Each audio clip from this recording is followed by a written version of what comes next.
Das Design, was in dem Fahrzeug drin ist, das wird euch ziemlich die Sprache verschlagen, denn hier wurde alles ein bisschen neu gedacht. Wir haben einen Kastenwagen auf welcher Länge, Sascha? 6,36 Meter. Ja, Globe Traveler.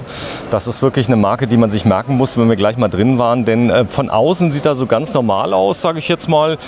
Es ist halt ein Kastenwagen, die sehen mehr oder weniger alle gleich aus. Wenn du mal kurz mitkommst, Fiat Ducato 8 hier drauf. Full LED ist hier eingebaut. Das ist alles ganz normal. Dieselheizung? Dieselheizung, natürlich. So, die Truma 6D. Die Truma 6D. Habt ihr schon die neue jetzt mal probiert mit dem Höhenkit, die drin ist? Nein, wir haben kein Höhenkit. So, komm mal kurz mit, dass wir das mal sehen. Also das ist das Fahrzeug von außen. Länge von dem Fahrzeug? 6,36 Meter. 6,36 Den gleichen Grundriss, aber auch auf 6 Meter Basis. Dann heißt er halt 2XS. So, und das Besondere ist, glaube ich, innen drin. Man kann, glaube ich, schon von hinten so ein bisschen erkennen, auch hier ist wieder alles anders, denn man sieht nichts. Ja. Genau. Wir haben also uns bewusst dafür entschieden, das komplett geschlossen zu halten, dass man halt im Winter keinen Wärmeverlust hat und auch kein nasses Kissen oder ähnliches. Ne? Wo werden die gefertigt, die Fahrzeuge? In Polen. In Polen. Krakau. In Krakau. Wer sich ein bisschen auskennt, ihr entwickelt euch mehr und mehr zum praktisch Headquarter der Fahrzeugindustrie. Ein Werk von Fiat wird gerade gebaut in Polen. Das Volkswagen-Werk ist da. Ja. Richtig, genau. Ihr habt unglaublich tolle Schreiner. Wie wird das Fahrzeug entsprechend hergestellt? Ist das Fließbandarbeit hier bei euch? Also Sie sind gerade dabei, beziehungsweise Globe Traveler hat jetzt ein neues Werk aufgebaut. Wir haben jetzt die Möglichkeit, bis zu 300 Fahrzeuge im Jahr zu produzieren. Es ist ein Stück weit Fließbandarbeit, ja, aber in Handarbeit trotzdem nach wie vor. Und das heißt, da ist über eine Hand dran. Hier siehst du auch, hier unten, ihr habt das schön gemacht, hier unten ist noch ein Metallabschluss drin. Hier ist ich nehme an, Gas drin zum Kochen, was ihr links habt. Genau, wir haben hier drin einmal die 11 Kilo Flasche, nur rein zum Kochen. Wir haben ja, klar, 12 Volt Kompressorkühlschrank. Ich darf das mal sehen? Die Gasflasche? Ja, genau. Nur mal kurz mal schauen. Gasfach. Okay. Ne? Untenrum. Dann zeigen wir ganz kurz hinten drin. Wir haben hier hinten die Batterie, in diesem Fall 120 Ampere-Stunden Lithium. Wir haben immer Lithium verbaut, 120 ist die Standardgröße. Wir können aber gerne auch immer auf 200 Ampere-Stunden mit 200 Watt Solaranlage auf dem Dach gehen. So, ist noch ein Staufach drin. Hinten geradeaus durch haben wir natürlich die Dieselheizung mit dem Boiler, ganz normal, Frostwächter. Okay. Und die Elektriksicherung, den FI-Schalter haben wir einmal da. Also alles sauber und zugänglich. Ja, gegliedert, genau. Okay, aber ich denke, das ist jetzt schon mal was Besonderes, wenn du außen hier drauf guckst, die Leute es sehen, Außendusche noch drin. Außenduschanschluss. Hier an dieser Stelle, wir haben ja das Heckbad. Wir haben also ein französisches Bett drin an der Seite und das Heckbad auch an der Seite. Hier wäre jetzt, wenn wir eine Nasstoilette hätten, wäre hier die Kassette. Wir haben in diesem Fahrzeug jetzt aber eine Biotoy-Trockentrenntoilette drin. Sehen wir ja gleich von der Innenseite einmal. Das ist quasi je nach Kundenwunsch, wie der Kunde es möchte. Genau. Sehr schön. Gut, der Rest ist natürlich basisfahrzeugabhängig. Rückfahrkamera hier ist jetzt drin und so weiter. Ihr bietet das Fahrzeug jetzt an, nur Fiat oder auch auf... Nein, auf Peugeot-Boxer-Basis auch. So, ich gucke mal kurz drauf. So, da sind wir. Globe Traveler Explorer 2X Fiat auf Basis Fiat mit Automatikgetriebe. Kostet jetzt mal hier 95.800 €. Wenn man aber reinschaut, die Leute sind total geflasht, das muss man wirklich sagen. Man hat eine total gerade Möbelkante hier drin. Es geht wirklich von vorne bis hinten komplett wie im Flugzeug so ein kleines bisschen, ja. Richtig, genau. Ja, also alles ganz glatt gehalten, sauber. Wir haben aber runde Ecken. Ganz wichtig für uns. Ja, wir haben uns bewusst entschieden, alles rund zu halten. Aber auch bitte einmal darauf achten, Furnier. Wir haben durchgehend immer die Maserung in 1 durch. Es wird alles komplett aus einer großen Platte gefertigt und die Maserung zieht sich einmal komplett durch dann. Hier vorne sieht man eine kleine Sitzbank. Gibt es da einen Trick oder dabei? Weil da sehe ich schon so irgendwie eine Schublade drauf oder so. Ja, wir haben jetzt in diesem Fahrzeug, das ist ja das Messefahrzeug, was wir jetzt neu vorstellen, haben wir das Fahrzeug für 2 Personen. Das heißt also, wir haben rein 2 Sitzer vorne mit Sicherheitsgurt und dieses ein einzelner Lounge-Sitz ohne Sicherheitsgurt.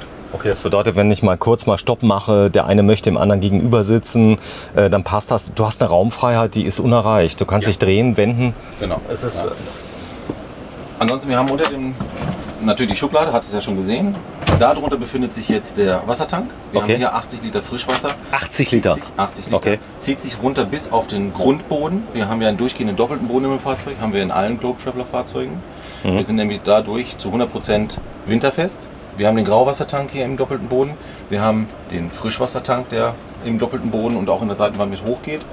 Und die komplette Heizungsanlage verläuft durch den doppelten Boden und somit erwärmen wir den Zwischenraum. Ich darf da mal reinschauen, so eine Klappe? Genau, wir haben hier einfach noch ein kleines Staufach.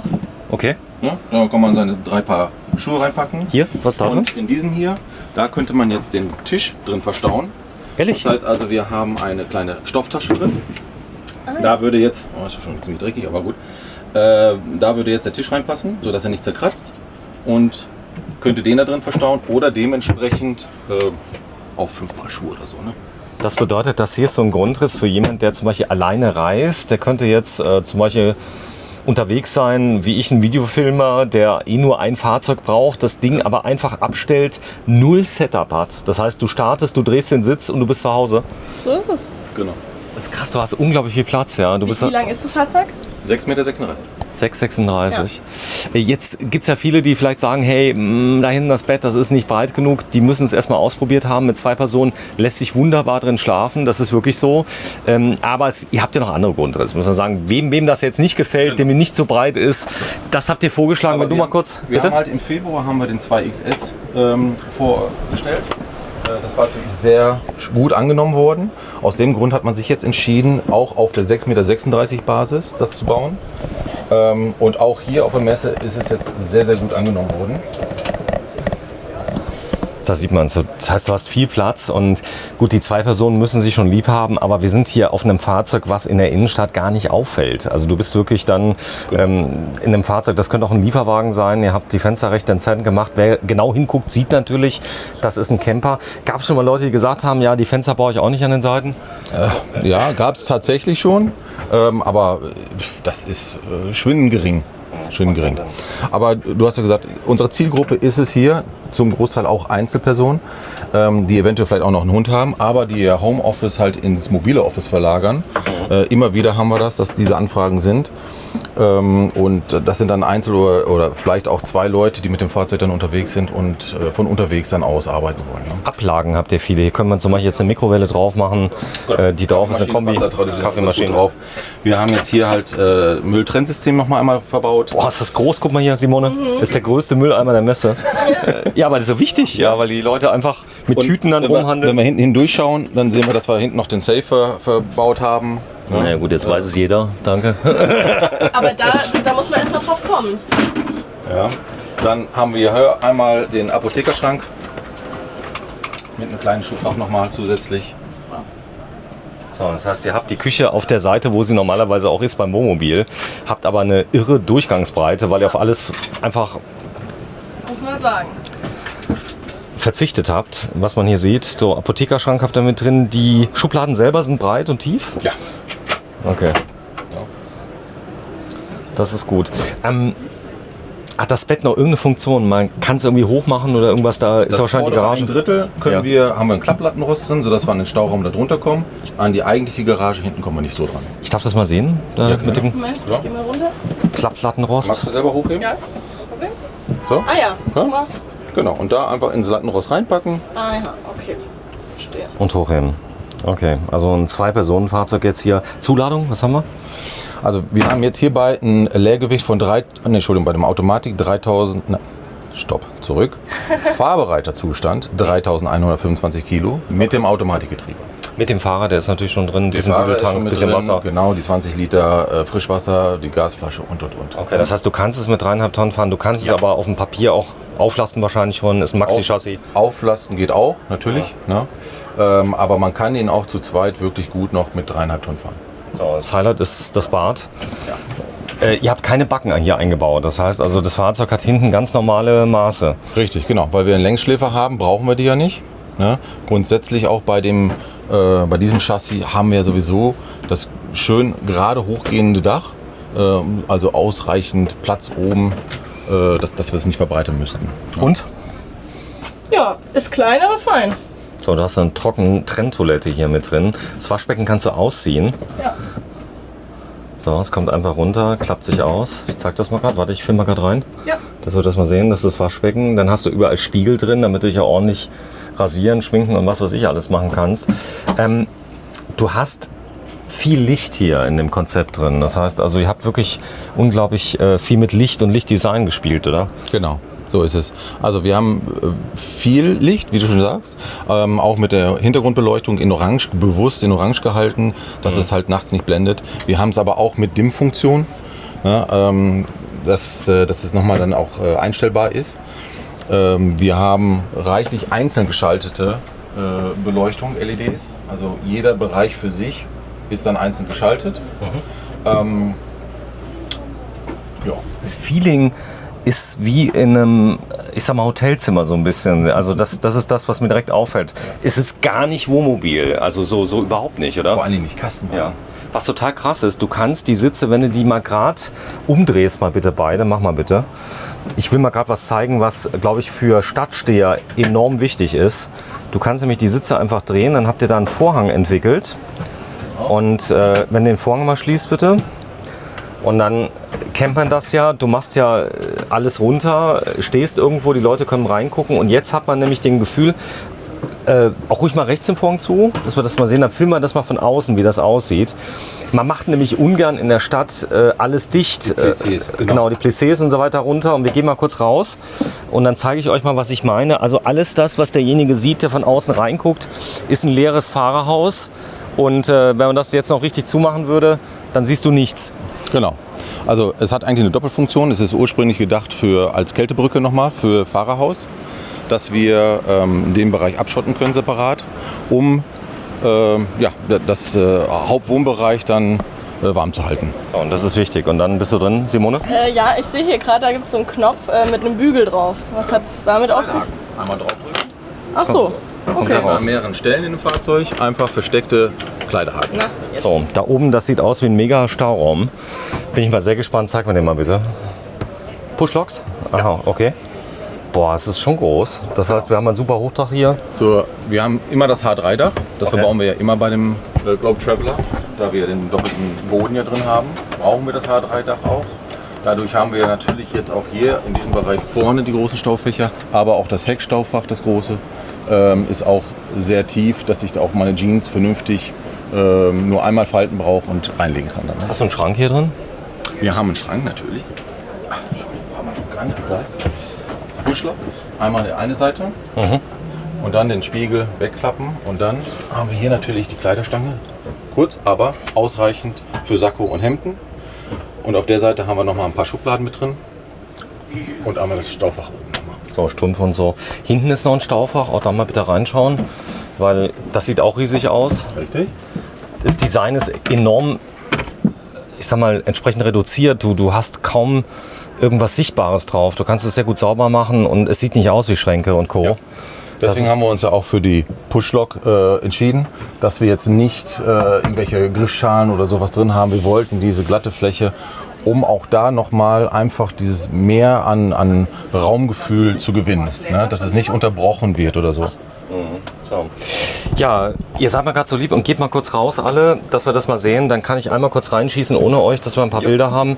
Simone, du gehst mal bitte kurz aufs Bett. Ja. Ruhig mal so tun, als wäre es weich und wäre es schön.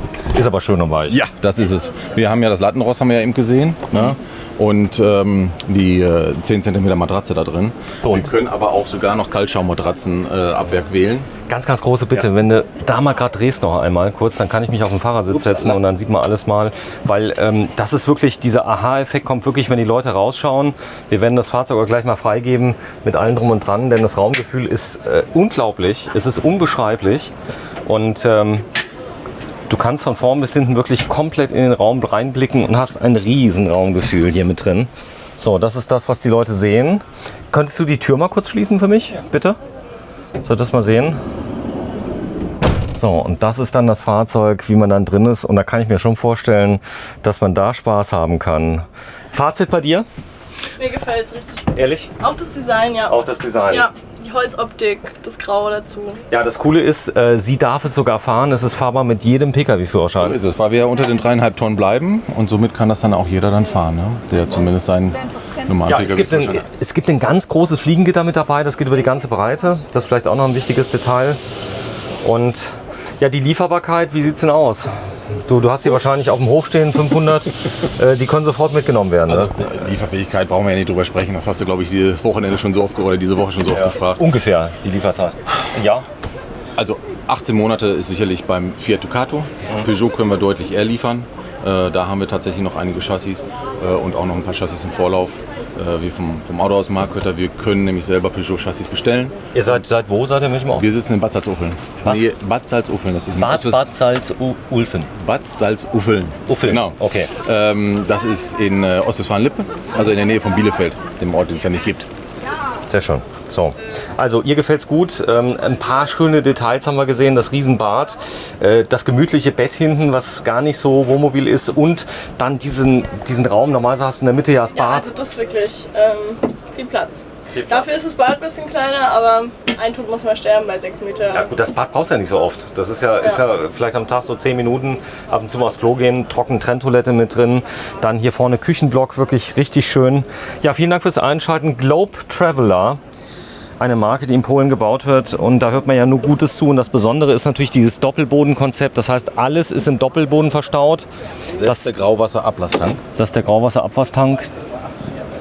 Und da vorne ist noch ein kleines Fach. Was kann das? Welches? Dies hier? Ja. Das ist ein Zugangsfach, das kann ich von beiden Seiten halt Okay. benutzen, und da sind einfach nur noch die Absperrhähne drin fürs Gas. Sascha Log. Ich nehme an, das wird so ausgesprochen. Richtig, jawohl. Hier sind wir, der Globe Traveler Explorer 2X, muss man gesehen haben. Und das Ganze für schlappe 95.800 €. Vielen Dank fürs Einschalten. Bis zum nächsten Mal euch beiden. Ciao, ciao. Tschüss.